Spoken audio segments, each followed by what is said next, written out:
On Monday, I told you about the Turkish prime minister admitting that he personally gave the order for Turkey to shoot down a Russian plane which had gone over, which was in Turkish airspace for 17 seconds. And we sort of speculated that this may be connected to Turkey's desire to drive a wedge between Russia and the West, where tensions have been noticeably not very significant since the terrorist incident in Paris. And we now have more information which suggests that our speculation, and that of many others, Lewis, I mean, it was not just us speculating, may have been absolutely spot on. Russia is now aiding Kurdish rebels, a group that has been labeled as terrorists by Turkey.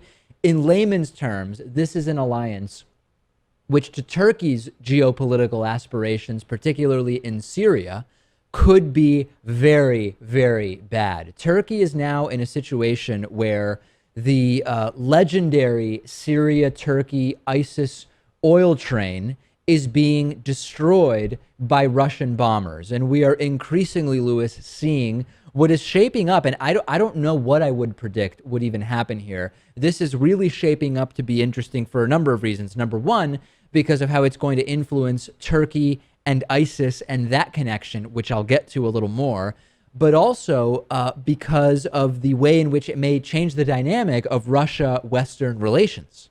Yeah, I don't think it's reasonable to expect there to be some type of war. I think both countries are going to avoid that at all costs. But Syria, the Syrian battlefield could become a lot more bloody as a result of these tensions increasing. And in addition to this alliance that we are now seeing, at the Paris Climate Summit, Vladimir Putin, and I understand we have to take everything Vladimir Putin says with a grain of salt, Vladimir Putin said that Russia has evidence that Turkey shot down that Russian plane in order to, quote, ensure oil deliveries by ISIS. We can't believe everything that Vladimir Putin says, but what's clear is that the rift is ramping up. If indeed it is true that there is this connection between either Erdogan, the Turkish president, or others in Turkey, and ISIS's, that's a tough word to say, ISIS's illegal oil trade, and that Erdogan, as some are saying, personally benefited from it, that would be huge. And it also wouldn't be all that shocking, given what we've learned about Erdogan over the last couple of years.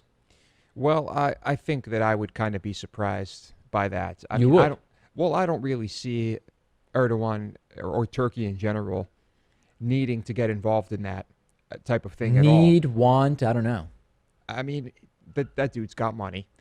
Didn't we talk about that crazy palace he had built or something? I mean, I think he's all set. I think the country is relatively stable and doing okay. I mean, I don't see a reason for them to get involved with that. And of course, Putin is going to say things like that. Well, it's not just Putin, right? I mean, Russia's deputy defense minister, who of course is just a mouthpiece for Vladimir Putin, Anatoly Antonov, told journalists in Moscow that, quote, Turkey is the main destination for the oil stolen from its legitimate owners, who are Syria and Iraq. Turkey resells this oil. The appalling part of it is that the country's top political leadership is involved in the illegal business, President Erdogan and his family.